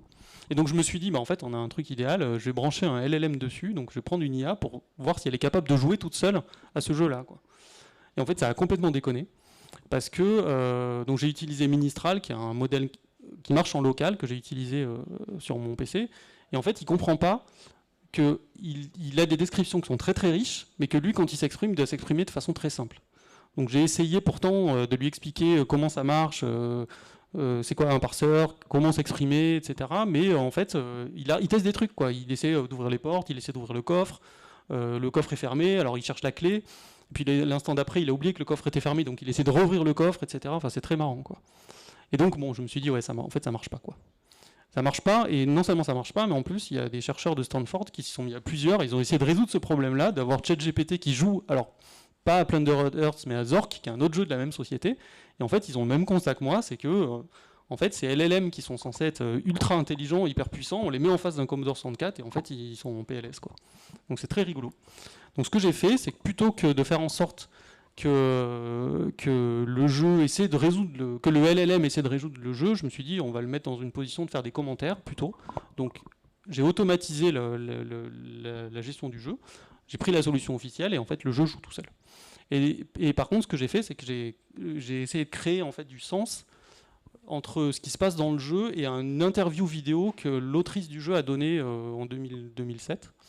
Et pour ça, j'ai utilisé, c'est la slide d'après, j'ai utilisé ce qu'on appelle les embeddings, c'est-à-dire la possibilité qu'on a avec une IA de vectoriser du texte. Donc c'est un peu du charabia, mais vous allez voir, c'est super simple. En fait, la vectorisation, c'est prendre du texte et le projeter dans un espace sémantique. Donc sémantique et lexical, c'est deux choses complètement différentes. Ce qui est du domaine du lexical, c'est le domaine du vocabulaire. Par exemple, une voiture et une automobile, lexicalement parlant, c'est deux mots complètement différents. Mais sémantiquement, c'est la même chose. Tout le monde comprend, quand on dit auto, quand on dit voiture, on sait que c'est la même chose. Et donc ce que nous permettent les IA maintenant, ce qui est génial, c'est qu'elles sont capables de faire des recherches sur un plan sémantique, et non plus seulement sur un plan lexical. Donc si, dans un corpus de texte, vous cherchez tout ce qui parle de l'auto, si vous tapez auto ou voiture ou automobile, avec une recherche sémantique, ça va tout vous faire ressortir. Si vous cherchez juste auto, vous allez avoir juste les phrases où il y a le mot auto. Et donc cet outil sémantique, il est accessible maintenant via des modèles qui marchent en local, etc. Et donc typiquement, quand on a vectorisé le mot roi, on a vectorisé le mot homme, femme et reine. Si on fait une opération de vecteur, parce que ça donne des vecteurs en fait, qu'on additionne et qu'on soustrait, on peut obtenir ce genre de choses. Donc on peut se déplacer mathématiquement dans un espace sémantique. Et ça, c'est hyper puissant. Donc pour vous montrer ce que ça fait, j'ai pris, je suis très fainéant, donc j'ai demandé à ChatGPT de me générer une centaine d'idées de gauche, entre guillemets, et une centaine d'idées de droite. Donc par exemple, qu'est-ce qui est bien de gauche là-dedans ? L'État doit réguler fortement les marchés. On est d'accord qu'on ne lira pas ça dans le Figaro. Et par exemple, la liberté économique soutient... Non, ça c'est pas terrible. Mais je pense qu'il s'est trompé parce que j'ai relu les phrases et il y a des trucs qui me semblaient vraiment mal. L'État est un obstacle inefficace à la prospérité économique. Voilà, là on y est. Bon. Donc, j'ai vectorisé tout ça et les vecteurs, je les ai projetés dans un espace 2D. Et en fait, c'est assez rigolo. Donc, alors, c'est vraiment purement une coïncidence, mais les idées de gauche en rouge sont à gauche. Et les idées... Alors, c'est un peu mélangé, mais il y a quand même une polarisation assez marquée, quoi.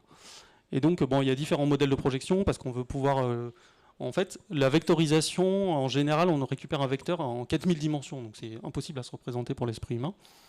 Déjà, 4D ou 5D, on avait ça dans Interstellar. À la fin du film, il se balade dans la bibliothèque de sa fille, etc. On est dans un tesseract. C'est 5 dimensions, on a déjà du mal à comprendre, mais 4000 dimensions, c'est impossible. Et donc là, j'ai tout reprojeté en 2D. Et donc selon qu'on a une proximité sémantique dans la globalité, ou plutôt de proche en proche, ou un espèce de compromis, bon, on a un classement qui est différent, quoi. Mais il y a aussi une dimension lexicale, enfin bon, je ne vais pas vous bassiner avec ça. Bref, donc ce que j'ai fait, c'est que j'ai augmenté mon système, j'ai fait une V2, donc en fait le jeu qui est là-dedans joue dans un émulateur, que j'ai piraté, enfin que j'ai hacké pour le piloter depuis Python. Je lui balance la solution officielle, donc le jeu joue tout seul en fait avec les solutions connues, quoi. Et le LLM, il voit tout ce qui se passe et il fait des commentaires, mais il fait des commentaires en ayant lu les sous-titres de l'interview que Amy Briggs avait donnée en 2017. Et donc ça donne ce truc là. Non, pardon, je me suis trompé de slide. Donc là vous reconnaissez les t-shirts jaunes, hein, n'est-ce pas? Donc ça c'est une installation que j'ai faite, j'ai exposé à l'école des Beaux-Arts d'Orléans, les SAD, qui m'ont permis donc de pousser ce prototype. Donc concrètement ça donne ça. Donc là, le jeu, ce que vous voyez en texte, le texte qui s'affiche, c'est le jeu. Donc j'ai imité le rendu du Commodore 64, parce que le jeu était sur C64. Et dès que c'est écrit en noir, en fait, c'est Mistral qui prend la main. Et à droite, c'est des bouts de l'interview de Amy Briggs. Donc ça, c'est intéressant, parce que c'est une forme de préservation d'une œuvre numérique, un jeu vidéo en l'occurrence, qui permet d'aller plus loin que juste un émulateur, et puis... Donc là, par exemple, Mistral, en fait, il a lu le texte, il voit ce qui se passe, et en fait, ça lui rappelle un... In retrospect, when I saw Pirates of the Caribbean, the first movie, I thought that's what I was trying to do. That movie is what I was trying to get my game to play like, that whole experience. And Wishbringer was the other game that I loved, the double layer of Wishbringer, of able to play it without magic and with magic. And in the end, I didn't have any magic in the romance, but that's sort of, I should say, what I was trying to do with Plundered Hearts was have a way you could... Donc là, ce qui se passe, c'est que Mistral a lu ce qui se passait, il voit que la protagoniste du jeu est prisonnière dans la cale d'un bateau, ça lui fait penser à ce que Amy Briggs racontait sur son expérience où elle a été obligée de couper des bouts de son scénario parce qu'elle était prisonnière du peu de quantité de mémoire disponible dans un Commodore 64, et donc il y a un rapprochement sémantique qui est fait, et du coup, le modèle va chercher dans l'interview le passage où elle dit ça, et toc, ça déclenche la séquence, quoi. Et donc c'est... J'ai émis l'hypothèse que plus personne n'avait envie de jouer, enfin, très peu de gens avaient envie de jouer encore à ces jeux, et que ça c'était un moyen de faire redécouvrir ça, et notamment le travail d'Amy Briggs.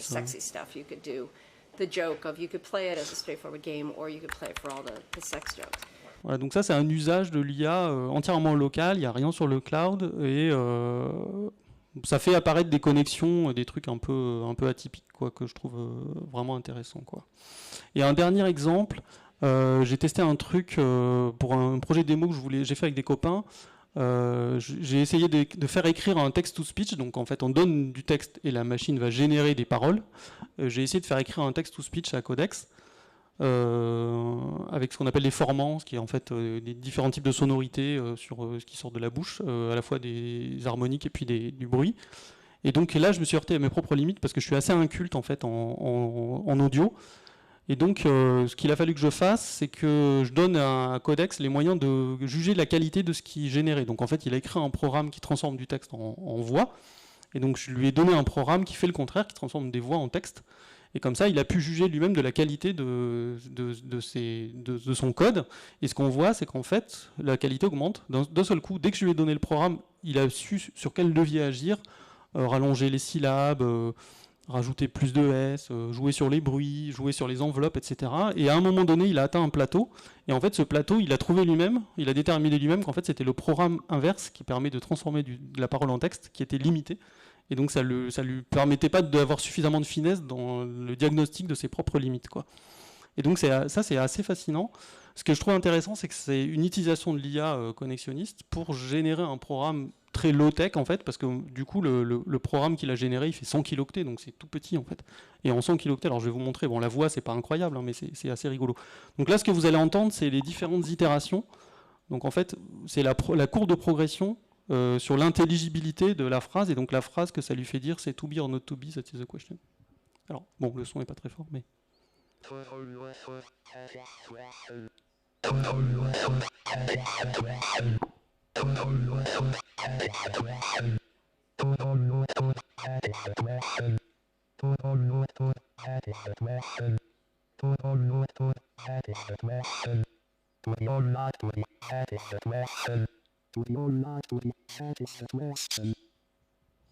Voilà, donc on entend bien quand même qu'au début c'est une espèce de bouillie incompréhensible et petit à petit ça progresse, quoi. Et donc pour l'instant je me suis arrêté là, il faudrait que je trouve un autre algorithme qui permet de continuer à améliorer la qualité, quoi. Voilà, et puis je vous finis par une exclusivité absolue. Donc ça c'est une démo que j'ai fait pour des copains, que normalement je vais envoyer ce week-end là dans une démo partie en Finlande. Alors je vais pas y aller, je vais juste envoyer le programme. Donc en fait une démo partie où on présente des programmes, jamais des vidéos, quoi. Donc je vais leur envoyer le programme, et là j'en ai fait une capture vidéo, donc c'est une invitation pour leur démo partie. Donc là c'est typiquement de l'hybride en fait. À savoir tous les modèles 3D, l'environnement, c'est une espèce de baraque. Je me suis inspiré du travail de Jean Giraud, alias Moebius, grand dessinateur de bande dessinée français. Et donc j'ai repris un de ses ex-libris que j'ai entièrement remodélisé. Et donc ce qui est en 3D, c'est tout sauf le personnage. Enfin, ce qui est à moi, entre guillemets, ce dont je suis l'auteur, c'est tout sauf le personnage que j'ai généré avec de l'IA, quoi.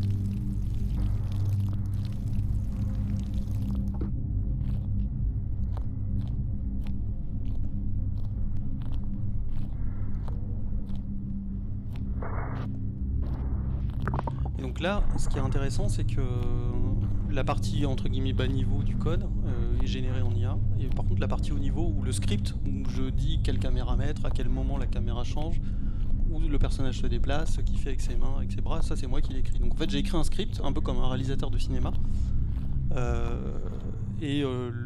avec un fichier XML, quoi, et le truc qui analyse le XML et qui le transforme en animation, par contre c'est pas moi qui l'ai écrit, quoi.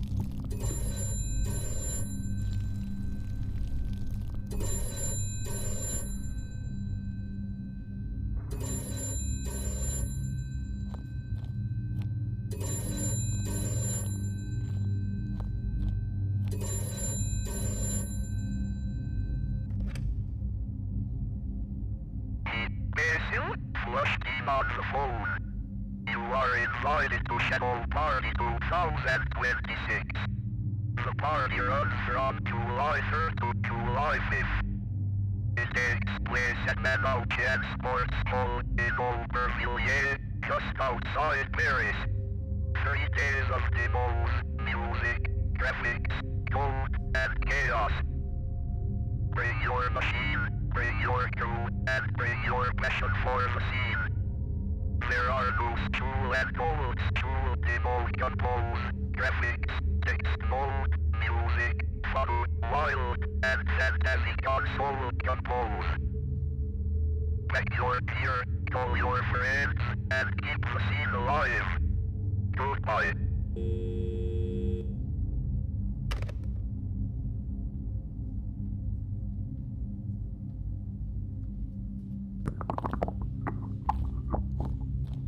Voilà, puis après ça rappelle toutes les infos de contact, les stations RER, etc.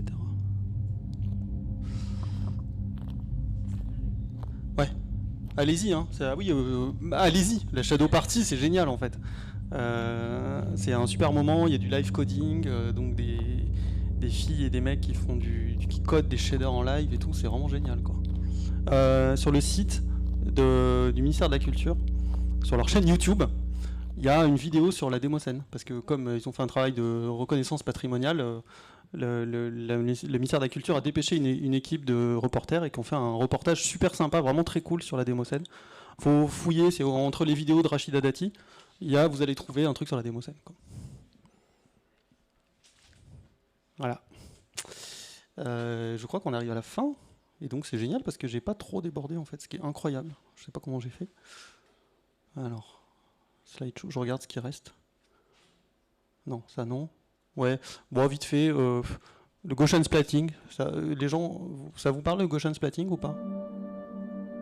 C'est une évolution du nuage de points, donc c'est français, Cocorico, c'est l'INRIA, des chercheurs de l'INRIA qui ont développé ça. Et donc c'est un nuage de points augmenté avec des harmoniques sphériques, donc en fait les points on peut les regarder sous tous les angles et selon l'angle ils ont la bonne quantité de lumière et de couleur. Donc à gauche, c'est ma scène 3D du projet que je vous ai montré tout à l'heure. Donc je me balade dans la scène 3D un peu au pif, quoi. Et à droite, c'est une reconstruction avec le Gaussian splatting. Et donc en fait, ce qui est hyper intéressant, c'est qu'à gauche, il faut un moteur 3D pour afficher ça. Donc en fait, des algorithmes assez compliqués, un pipeline de rendu, à peu près 1 million de lignes de C++ et un paquet de shaders. Alors qu'à droite, c'est juste un seul shader, un compute shader, tout seul qui est capable d'afficher tout ça.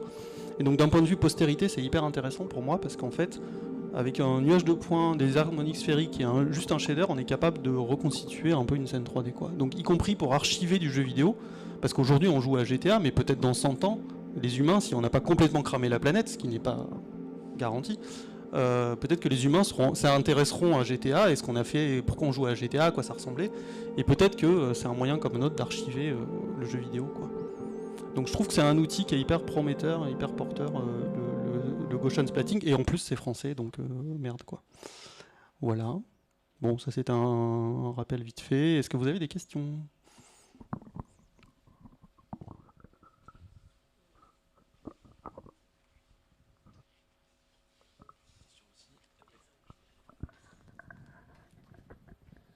Hop, 1, 2, 1, 2. Oui, hop, superbe. Hop, excusez-moi, le micro va passer par ici. Dernière question, promis. Non, moi je suis intéressée par... tu parles de LLN local, enfin que tu fais toi-même, mais comment tu fais en fait, comment ça se passe ? C'est hyper simple. Alors je ne les fais pas du tout moi-même. En fait, Mistral ils font ça beaucoup. Il faut leur rendre grâce, mais ils ne sont pas les seuls en fait. Ils distribuent les modèles gratuitement. Donc il faut juste trouver les bons sites. Et il y en a un, alors ça me fait du mal de leur faire de la pub, mais Meta, ils ont créé un outil qui s'appelle Ollama, qui permet en fait d'utiliser plein de modèles ouverts et de les utiliser gratuitement. Et Ollama, en fait, c'est un logiciel qui s'installe et qui télécharge lui-même les modèles. Tu dis je veux tel modèle, il va les télécharger. Et ensuite, tu as une API Python, mais genre en 4 lignes, tu es capable d'interagir avec un LLM en fait. Et donc c'est hyper puissant. Sur mon GitHub, j'ai fait un repo justement, parce que c'était tellement simple que j'en revenais pas en fait. Et c'est utilisé parce que ils pressentent qu'il y a un intérêt économique à avoir ce qu'on appelle des edge models, c'est-à-dire des modèles qui sont en périphérie et pas dans des data centers, mais on pourrait avoir un modèle ici dans l'école qui va décider d'afficher, de faire un rapport journalier sur la température combien il y avait de gens dans la salle, etc. Et qui rend intelligible des événements qui ont été récupérés par des capteurs, par exemple. Et donc c'est intéressant d'avoir un modèle local sans aller envoyer des infos sur le cloud, ce qui en plus d'un point de vue confidentialité pose plein de questions. Après, du coup, c'est un peu un moyen pour Meta d'entraîner gratuitement potentiellement des edge modèles d'IA. Ouais, alors après, peut-être, moi je l'ai utilisé, l'expérience que je vous ai montrée avec le jeu vidéo d'Amy Briggs, là, Plundered Hearts, en fait, ça a tourné à l'école des Beaux-Arts et la machine, elle n'était pas connectée à Internet. Donc en fait, oui, probablement que Meta, il récupère plein de métriques, et c'est Zuckerberg, quoi. Après, il ne faut pas être naïf. Mais il n'y a pas que Ollama. Moi, je suis une feignasse, donc j'utilise Ollama, mais il y a LLM Studio qui lui est complètement open source et qui fait la même chose. Donc, enfin, à peu près, quoi. Donc, ouais. Merci.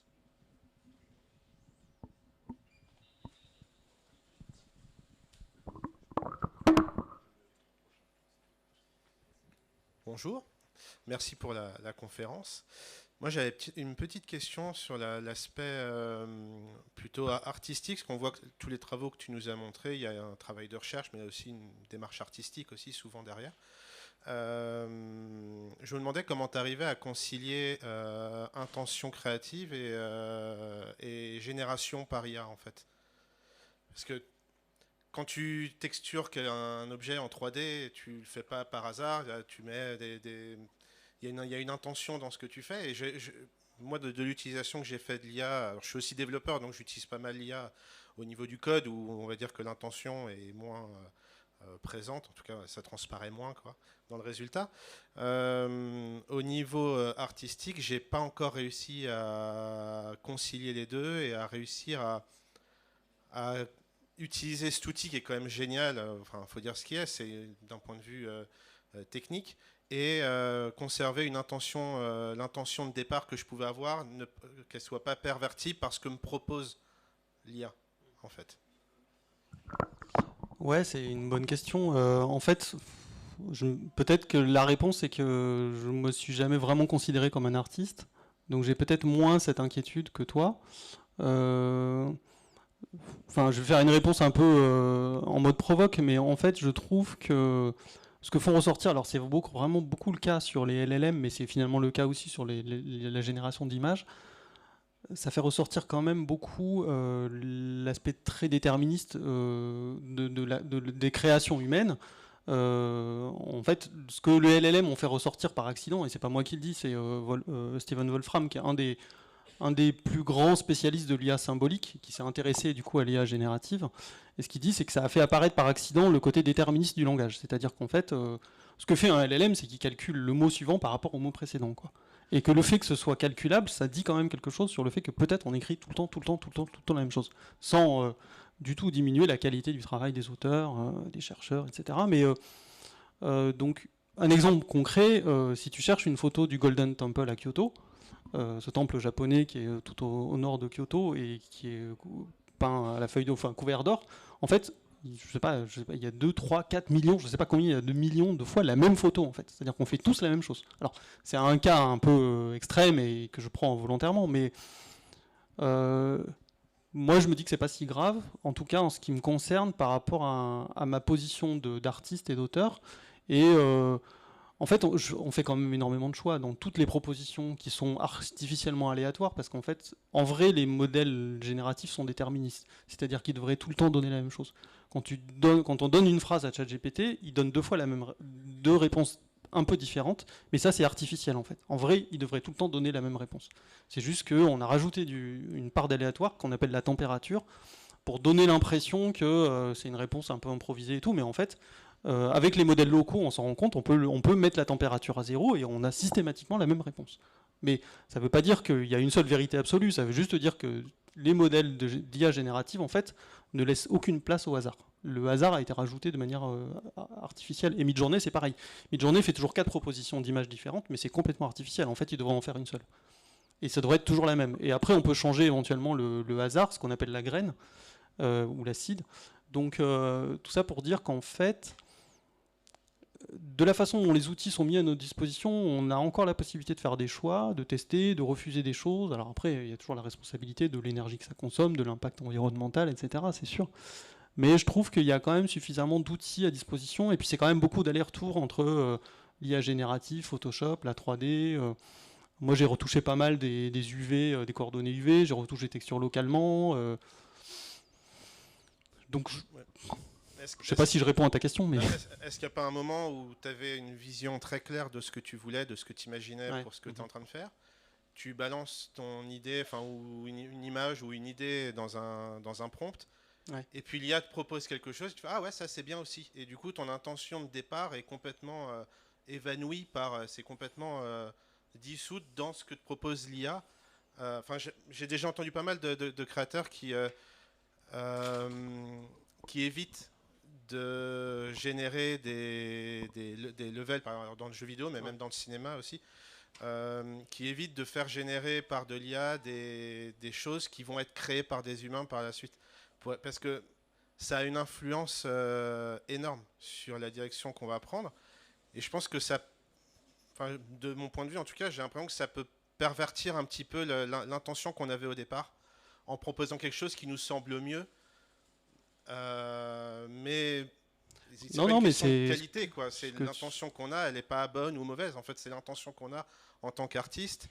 Et l'IA va nous proposer quelque chose qui correspond plus au standard de ce qu'aiment les gens en général, en fait, et qui n'est pas forcément proche de l'intention qu'on avait au départ. Là où je suis d'accord avec toi, c'est que... moi, j'ai été jury dans une soutenance de master, et l'étudiant n'arrêtait pas de répéter que l'IA était impartiale. Et il n'y a rien de plus faux, en fait. Une IA est absolument pas impartiale, elle est biaisée à fond. Elle est biaisée déjà par la constitution du dataset. La plupart des datasets qu'on a, qui sont issus de la collection, de la récupération d'infos sur Internet, sont déjà biaisés parce qu'ils sont très occidentalisés finalement. Et je m'en suis aperçu si on demande à Midjourney par exemple de faire des images avec des gens qui sont noirs, et qu'on veut orienter sur Afrique de l'Est, Afrique de l'Ouest, où la morphologie est quand même relativement différente, il n'est pas capable de le faire, parce que le modèle et les données sur lesquelles il est entraîné, et peut-être les annotations, sont complètement biaisées, quoi. Donc il y a des biais de toute façon, et je suis d'accord avec toi. Après, je pense qu'il y a... on peut décider d'y aller ou pas, on n'est pas du tout obligé d'utiliser l'IA, enfin en tout cas, il y a une pression économique, c'est vrai. Je suis d'accord qu'il y a ce discours que si on n'y va pas, d'autres vont y aller, et qu'on va se faire bouffer, et il faut traverser la rue, et blablabla. Mais... pour répondre à ta question, moi, il y a un truc que je fais quand même assez régulièrement. Typiquement, j'ai quand même pas mal d'échanges avec les LLM, et notamment avec ChatGPT, parce que je trouve que pour explorer des pistes, en fait, c'est quand même intéressant.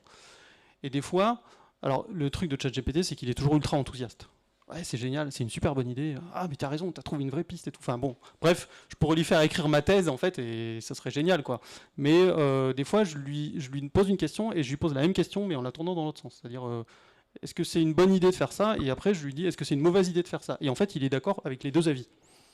Et ça, c'est quand même assez systématique. Donc effectivement, ça a tendance à rendre prudent, à se dire, ok, bon, en fait, ce truc, c'est une espèce d'algo qui génère des mots comme ça. Donc, je pense que chacun est libre, en tout cas pour l'instant, à peu près, de faire des choix, mais et d'utiliser c'est vrai que ça fait des propositions vers lesquelles on n'irait pas. Peut-être que ça nous fait oublier ou perdre le fil de notre propre pensée, parce qu'au final, c'est ça ta question, quoi. Et est-ce qu'on risque pas de se perdre à utiliser des IA génératives? Peut-être, ouais. Peut-être. Là-dessus, j'ai pas de réponse. Mais moi, j'essaie en tout cas de trouver un compromis et d'explorer. Typiquement, il y a des images que j'avais rejetées, je les ai laissées pendant 2 ans, 3 ans, j'ai regardé, je fais, ah oui, finalement, il y a des trucs intéressants, je les réutilise, bon... Ça a cheminé longuement, et peut-être que sans l'IA, j'aurais pas fait ça, ouais.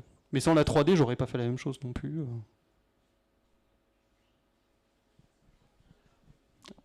Je crois qu'il faudrait un micro là-bas. Ah bah le micro. Merci. Moi, c'est pas tant une question, mais c'est plus pour réagir sur ce que vous venez d'échanger. Sur 2 choses. Je sais pas si tout le monde connaît, mais sur ChatGPT, potentiellement, on peut paramétrer l'intelligence artificielle et du coup essayer de diminuer au maximum les hallucinations. Et j'avais rencontré un compositeur qui travaillait beaucoup avec l'IA et qui expliquait que justement il voulait éviter que l'IA le sauce tout le temps. et aille dans son sens. Donc il avait émis voilà, plein de phrases dans les paramètres, qui nous a envoyé d'ailleurs, pour baisser les hallucinations et faire en sorte que l'IA justement n'aille jamais dans son sens. Pour que, par exemple, voilà, ça l'oblige toujours à aller au-delà de ce qu'il avait pensé et que voilà, il soit contredit en permanence.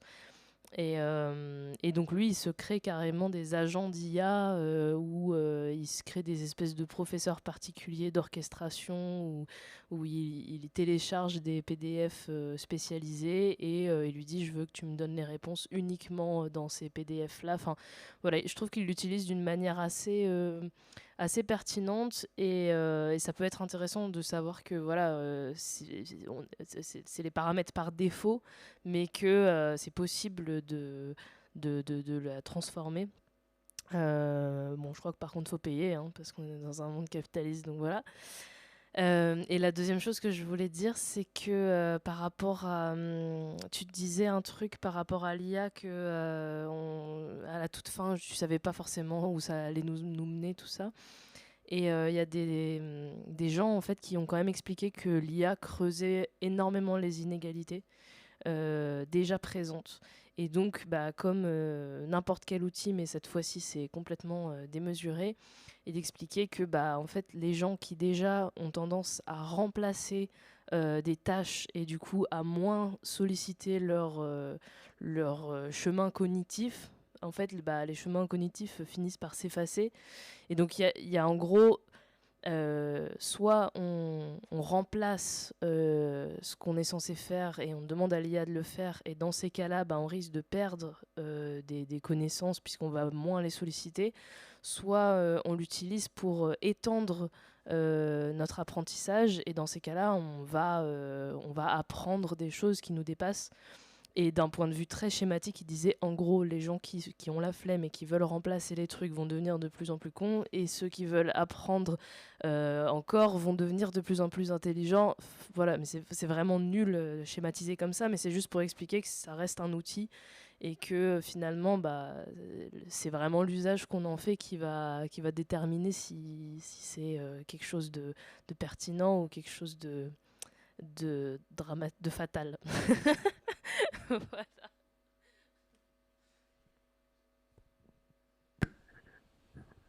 Bon, merci.